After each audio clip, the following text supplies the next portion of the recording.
I'd like to thank the organizers for this opportunity, and I'll also like to thank Dr. Sneep Agarwala for his inputs and for the images that he shared with me. So I'll begin this talk of this rare tumor, adrenocortical tumors.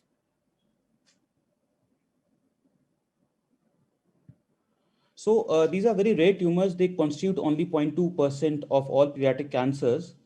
The incidence million of children less than 15 years of age. It has a bimodal distribution with peak in the first and the fourth decades, and the children usually present within the first 5 years of life. There's slight female predisposition, and the highest incidence is seen in southern Brazil and is attributed to mutations in the TP53 gene.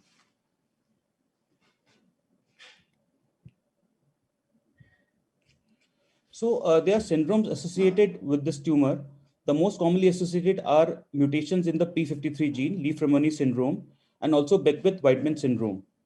Men-1 syndrome is also associated, but they usually present with disease in the adult age group at age more than 40 years of age. Now, the tumors consist primarily of adenomas and carcinomas. Carcinomas are much more common, and adenomas constitute only 10 to 15% and are always functional. So, these tumors, as compared to adults, most of the tumors in the children, they present with clinical features of endocrine dysfunction. Virilization is the most common symptom that we see, which is present in 85% of the patients, either with or without Cushing syndrome. Cushing syndrome alone is very rare.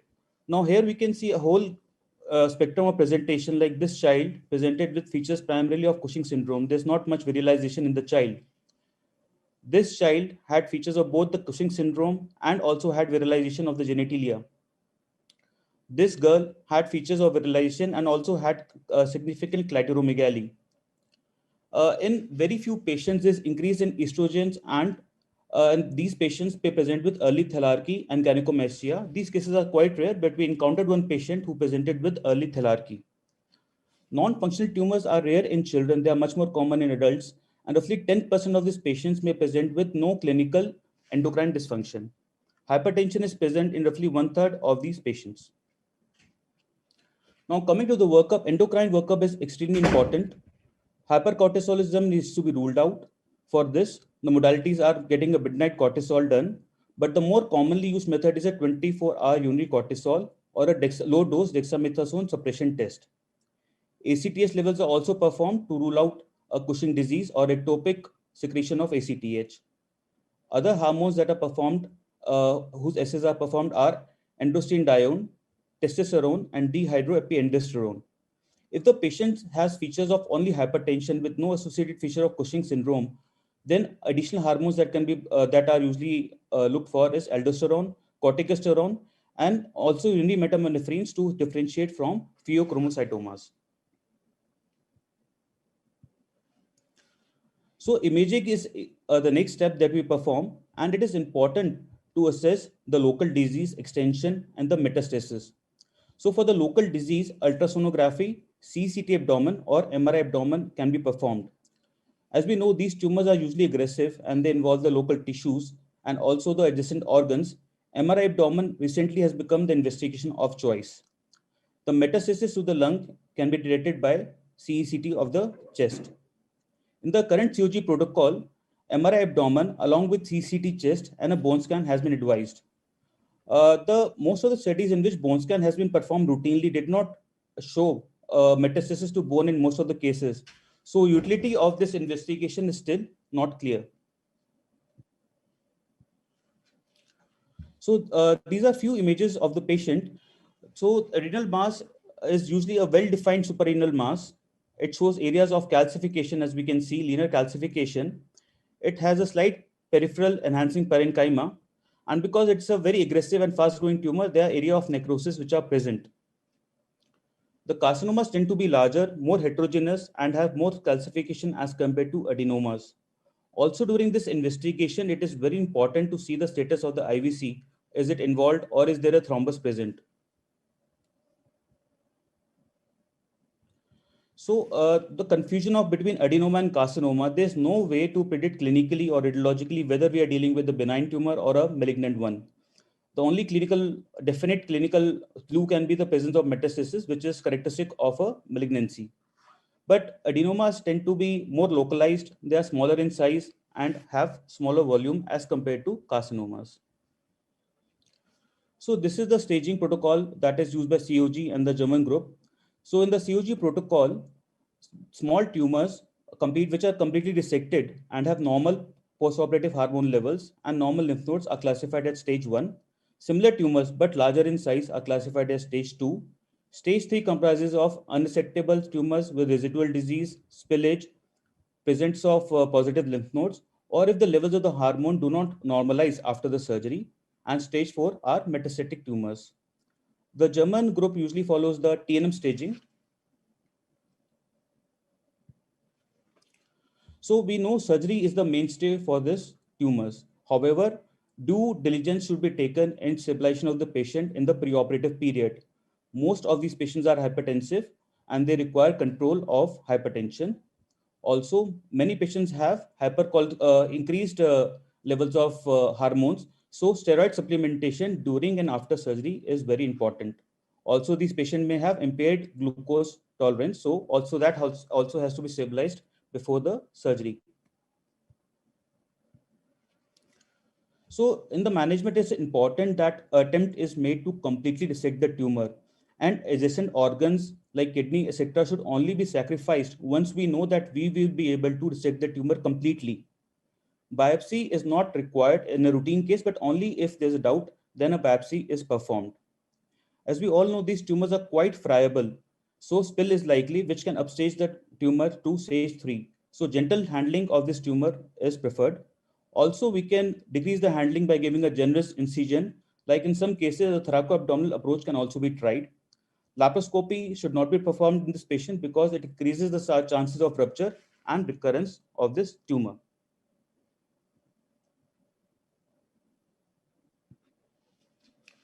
So the status of retroperitoneal lymph node dissection, the COG protocol recommends that in stage 1 tumors, a retroperitoneal lymph node sampling should be done, whereas in stage 2 to 4 tumors, a proper and formal lymph node dissection should be done.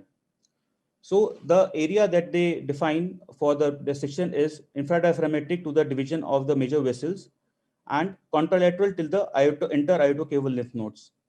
In the German protocol, no formal retroperitoneal lymph node dissection is performed.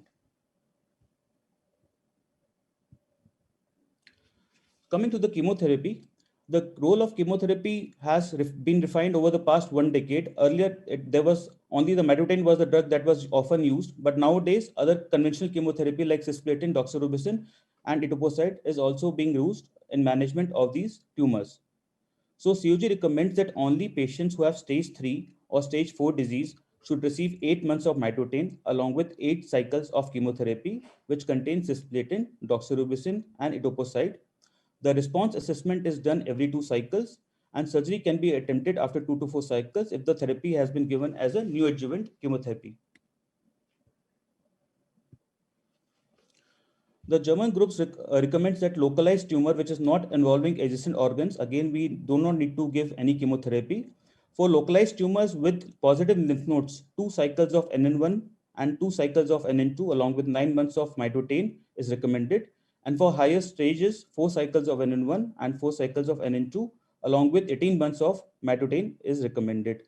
NN1 comprises of vincristine, ifosfamide, and doxorubicin, whereas the NN2 protocol comprises of carboplatin and etoposide.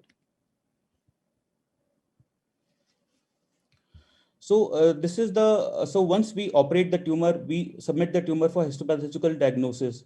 Again, on histopathology, it is very difficult to differentiate between adenoma and adenocarcinoma. So these are the two criteria that are often used for this differentiation. The Weiss criteria is basically used in adults, and the Wenke criteria is relatively newer and is more applicable to children. But here you can also see that lot many criteria are clinical in nature. So again, it is difficult based on histopathology to definitely say that it's an adenoma or a carcinoma. If 4 or more criteria in the Wenke criteria is positive, then it's considered to be a carcinoma. So this is the follow protocol as recommended in by the COG, as recommended in the COG protocol. And we can notice that the follow-up in the first 24 months is quite extensive, every 3 months with a lot of imaging. So as we know, these are aggressive tumors and likely to recur. So COG recommends getting a MRI done, CT scan done, and bone scan done every 3 months for the first 2 years. And after that, every 6 months till 5 years of 5 years post the treatment. Endocrine workup should also be done at each sitting. In patients who receive chemotherapy, to check the adverse effects of chemotherapy, audiogram and GFR is done for cisplatin toxicity, and echocardiography is done for doxorubicin toxicity. So the 1 year reported survival of this disease is around 70%, and the three-year overall survival is 64%. The 5 year overall survival in series have been reported to be 54 to 64%, and the 5 year event-free survival of 43 to 54%. So there are a lot of prognostic factors that can define what the survival will be like. So presence of metastasis adversely affects the prognosis. Also, the local extension of disease, if it involves the adjacent tissues or adjacent organs, also adversely affects the prognosis. Similarly, positive margin, age more than 4 years, presence of a spill, this also adversely affects the prognosis. Larger tumors of size more than 10 centimeter or weight more than 200 grams also adversely affects the prognosis. Ki67 positivity, which is also known as MIB index, with a percentage of more than 15%, also decreases the progression-free survival to nearly half. TP53 mutations have also been studied, but the studies noted that if the stage and the age of the child is adjusted for, TP53 mutations are not an independent factor for prognosis. In most of the series, adenomas have shown excellent survival of nearly 100%. So, although the formal results of the COG trial are still not out, but they presented an abstract in a conference and that was published. So, they noted with the COG protocol that the 3 year overall survival and the 3 year event-free survival was lower in stage 2 as compared to stage 3 tumors. Now, if we go back, we can see that stage 2 tumors did not receive any chemotherapy, whereas stage 3 tumors received chemotherapy. So they concluded that probably larger tumors, even if they're completely resected, may benefit from adjuvant chemotherapy. Also, the results for stage 4 disease are pretty poor with the OS and EFS of less than 15%. So the current treatment probably is not good enough for stage 4 disease, and these patients need some other form of treatment. Just a slide about our data. This is data over the last 27 years, and the data from India is quite limited. I could only find 2 series and which showed no disease-free survival in children. So during this period, we saw 40 patients and 28 patients were included for this analysis because in 4 the records were not optimal, and in 12 and in 8 patients only single visit was present. So we had 9 adenomas and 19 adenocarcinomas. In our series, Cushing's was much more common as that has been reported, and 21% of the patients had no clinical endocrine dysfunction. We noted a 4 year overall survival and event-free survival of 75 and 53%. Since it was a last study and role of chemotherapy has recently been defined, chemotherapy has only been used in the later part of the study. Now we are more aggressive with chemotherapy and giving it more regularly. We noted no disease-free survival in stage 3 or 4 tumors. We noted recurrence in a quarter of the patient and were able to salvage only 1 patient.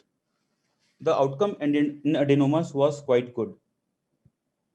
So to conclude, adenocortical tumors are rare tumors. Most of these patients present with features of virilization. Surgery is the mainstay of treatment. Extensive resection should only be undertaken if complete excision can be achieved. Chemotherapy has a definite role for large tumors, residual disease, and metastatic disease, and the role of lymphodissection is still unclear. Thank you.